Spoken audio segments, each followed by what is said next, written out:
Et täna on siis plaanis, et Maire jagab enda ühte väga isiklikku kogemust eelmisest nädalast ja just sellelt nurga alt, et kuidas siis vabastada emotsioone, kuidas seda nii-öelda teoreetilist osa siis ka praktilises elus päriselt saab rakendada. Et Maire räägib selle. Jah, et ma siis räägin, et ma tahtsin sellest rääkida. Eelmisel nädalal juhtus selline lugu, et me pidime väga kiiresti opereerima meie koera. Et see ei olnud küll midagi eluohtlikku, lihtsalt, et tal oli 2 sellist käsna või kasvajat ja need oli, üks hakkas natuke nagu veritsema ja see oli kiiresti vaja nagu ära lõigata. Nii, ja siis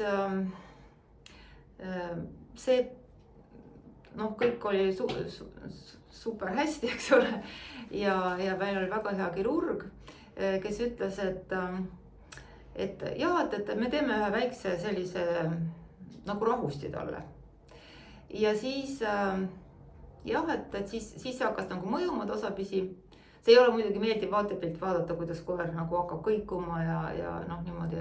Aga põhimõtteliselt et siis ta jäi magama ja siis kirurg tegi veel siis sellise kohaliku tuimestuse ja lõikas need asjad ära ja nõelus perfektselt kinni. ja ka siis oli nagu see asi, et mingil hetkel siis nagu te teate, on siis see, et tuleb siis sellest, kusjuures ta kordagi ei maininud sõna narkoos. Aga siis, kui kõik oli tehtud ja siis ma ootasin, kuna koer siis narkoosist välja tuleb, siis ma sain aru tõesti, et see on narkoos ja see ei ole nagu päris selline, lihtsalt, et meil oli nüüd väike kosmeetiline selline tuunimine, et tegelikult on see päris tõsine olukord meditsiinilises mõttes.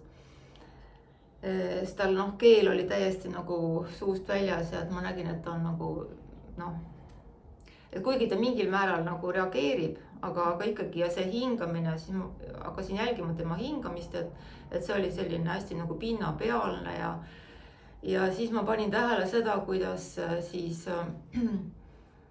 mul nagu hakkas hirm või see kehas nagu kõik nagu kokku tõmbas, et võib et on ju tõenäosus, et ta ei ärka või midagi läheb valesti ja kuidas see hakkas siis kerima. Ja siis kuni sinnamaani välja, et kuna mõned aastad tagasi tal oli autoõnnetus, et tal oli vaagen umbes 25 tükiks ja siis ma mäletan, meenusid need ööd, et kui ma ärkasin korduvalt öösel, et teda kontrollida, kas ta hingab ja katsusin ja siis vaatasin, et kuidas tal see nagu, kas ma näen tema keha hingamist ja tegelikult mul tekkis nagu väga-väga tugev selline sisemine paanika ja pinge. Niimoodi, aga kõik läks hästi, et ta veel üks seal töötaja ütles mulle, et võta nagu ninast kinni, et siis ta hingab niimoodi natuke liiguta, et siis hakkab koer nagu tugevamalt hingama, et sa saad aru, et ta tõesti on elus ja hingab ja siis lõpuks ta tuli kenasti sellest välja, sellest narkoosist ja kõik oli hästi, läksime koju. Ja praegu ka paraneb väga hästi, kui keegi juba muretsema hakkas, et kõik on korras. Aga see, mida ma tahtsin jagada, on see, et kui ma siis ja ma arvasin, et ma saan selle olukorraga nagu hästi nagu hakkama. Ja tegelikult, mida ma tegin seal koera juures oli see, et ma lihtsalt pakkusin talle reikit. Sest reiki on selline energia, et kui sa teed reikit peale operatsiooni, siis ta aitab nagu kiiremini narkoosist välja tulla, et minu tuttavad loomaarstid, kes on ka reiki praktikud, ütlevad, et nad kasutavad seda ja siis tegelikult see, mida ma seal kliinikus tegin, ma istusin tema juures ja pakkusin talle reikit, et ta tuleks nagu kiiremini välja. Ja aga et ma rääkisin ka sellest, et mis protsessid mul endal olid ja ma proovisin kuidagi siis ennast nagu niimoodi kontrollida või valitseda, et ikkagi keskenduda, et püüda lõdvestuda ja keskenduda sellele reiki vahendamisele. Aga õhtul siis, kui me läksime magama, koer oli mul kõrval, meil on niisugune nagu kehaline kontakt, talle meeldib hästi nagu lähedal olla ja siis tema seal magas ja siis ma mõtlesin, et ma nüüd vaatan, et see oli päris raske nagu päev selles mõttes, et kõik see kokku, et ma tunnetan, et kuidas ma oma kehas tunnen. ja siis oma keha skanneerides ma siis märkasin, et mul on kõhupiirkonnas hästi suur pinge. Et mida ma tegelikult ärkvel olles nagu ei olnudki kunagi märganud. Ja siis ma küsisin enda käest, et kas ma saaksin selle vabaks lasta. Siis ma mõtlesin, et jaa, loomulikult. Ja siis küsisin, et aga kas ma ikka tahan seda teha? Ja siis ma mõtlesin, et ma ei tea, et kui ma nüüd, et vaata see pinge on ju sellepärast, et ma õudselt armastan oma koera ja tahan talle nagu head aga kui ma nüüd nagu ei tunne nagu mitte midagi, et kuidas ma nagu reedaks ta või kuidas sellega on. Aga siis ma ikkagi sain aru, et tegelikult igasugune pinge, ükskõik mis on selle põhjuseks, mida sa tajud oma kehas, et see pinge sinu nagu kanalis või süsteemis, ütleme, on selline vastupanu, mis takistab eluenergia voogu. Ja et minu eesmärk on ikkagi see, et minu energiavoog oleks vaba, et minu väli oleks harmooniline, et kui koer, eks ole, minu väljas, et siis see toetaks energeetiliselt tema tervenemist, mitte ei tekitaks mingisuguseid lisaprobleeme. Et nagu ma rääkisin sulle seda lugu, eks ole, siis sa väga hästi ütlesid, et tegelikult, et loomad ju võtavad ka seda omanike pinget nagu enda peale veel ja proovivad seda siis kuidagi enda keha läbi nagu maandada või niimoodi. Ja siis kui ma seal piikutasin, ma sain sellest aru ja siis mõtlesin, et tegelikult ma sain aru, et see need mõtted, mida ma nüüd jagasin, võib-olla ma siis kuidagi reedan oma koera või ei ole nii armastav või kuidas ma seda teen. Et siis see tegelikult on jälle üks lõks seal, et nende emotsioonide lahti laskmises, et mõnikord sa tunned, et kui sa muretsed või kui sul on see pinge, et siis sa nagu hoolid. Et selline nagu lõks on selles asjas.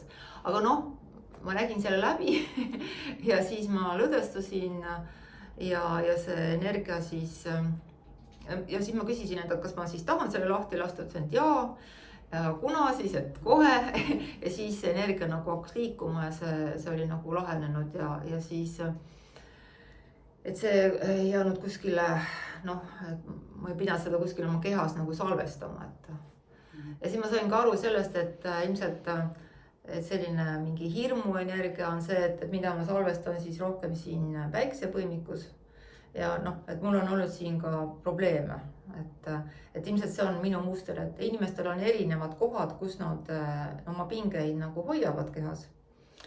Et minul on see siis konkreetselt kõhus, et võib-olla kellelgi võib siis olla kuskil alakõhus või rindades või kõris või peas kuskil, et kuidas kellelgi see on, et see on individuaalne.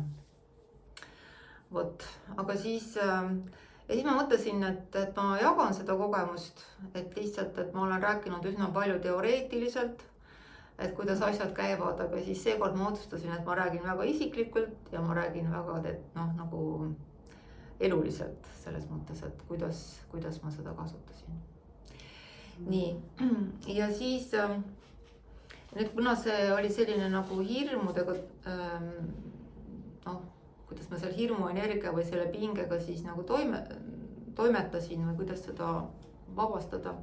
Aga siis ma pakuks veel lõpus nüüd välja kolm sellist küsimust, et mis seda teemat nagu toetab, et mille peale te võite siis nagu mõelda endale, esitada need küsimused. Et esimene küsimus on see, et mida sa kardad kaotada? Et pane kirja, mõtle läbi ja pane kirja 3 asja. Et see võib olla siis mis iganes, et võib-olla ka keegi inimene või olend, mida sa kardad kaotada. Või mis, kui see on kellega konkreetselt seotud, et mis kaotus siis nagu tähendab. Et mida sa siis tegelikult kaotad, kui sa kaotad kellegi looma või inimese või. nii, siis teine küsimus on, et millest sa kinni hoiad, et ka 3 asja. Ja 3. küsimus on see, et mis on see, millest sa mitte kunagi mitte kellelegi ei ole rääkinud. Et need 3 küsimust siis näitavad seda, et mis on sinu alateadvuses. Ja see, mis on sinu alateadvuses, et see on see, mis loob sinu reaalsuse. Et selles mõttes need on väga head küsimused, et esitage endale, ma soovitan, jah. Et kas sa võiksid seda teist küsimust ka laiendada, et mida selle all mõelda, et millest sa kinni hoidad? Millest sa kinni hoiad? No, see on midagi sellist, et mis on väga hästi oluline su elus. Et sulle tundub, et kui see su elust lahkub või kas see väärtus või mingisugune olukord või ka inimene või olem, et siis su elu kukub kokku. Et millest sa pead kinni hoidma kindlasti. No näiteks võib-olla keegi arvab, et ta peab oma töökohast kindlasti kinni hoidma. Või oma abikaasast või siis näiteks sellest, et ta peab spordiklubis käima kogu aeg. või oma elukohast või et näiteks sellest majast. Et, ma võin öelda, et mina päris kindlasti hoian väga kinni sellest oma majast, et see on mulle väga oluline. Ja. Et mitte, et see ei ole nagu midagi, mis oleks halb, kui sa millestki kinni hoiad. Aga see on alati see, et me teame, et elu on hästi, võib-olla hästi muutuv. Ja kui on midagi, millest sa väga kinni hoiad või midagi, mida sa kardad kaotada, siis seal on hästi palju hirmu energiat. Ja see 3. küsimus, see tundus päris lihtne, et ikka on asju, mida ei ole mitte kellelegi rääkinud. Nojah, aga siis sa võid ka mõelda, et miks sa ei ole rääkinud. Et miks see oluline on mitte rääkida. Ma arvan, et on täitsa okei, kui on asju, mida me mitte kunagi kellelegi ei räägi. Ja et võib-olla ongi asju, mida peab endaga nii-öelda hauda kaasa võtma, nagu kunasti öeldi.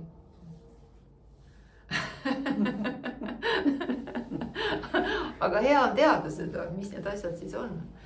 Ja võib-olla ühel hetkel need enam ei ole nii olulised, et võib-olla sa saad neid ka rääkida kellelegi või tahad kellelegi rääkida. No ilmselt siis, kui see ikkagi see pinge on kuidagi, et ja, kui see... või see ka kuidagi teiste eludega on seotud, et ja. Siis on mõistlik ikka rääkida. Jah, või kui sa oled ka selle pinge kuidagi maandanud ja sellega ei ole enam seotud pinget, et sul ei ole nagu see ei ole nii oluline asi, et jumala asja ta ei tohi kellelegi rääkida, vaata. Et selline huvitav, et mida sa siis oma alateadvuses hoiad. Aga olgu, tänaseks siis kõik ja järgmisel nädalal jälle kuuleme, näeme.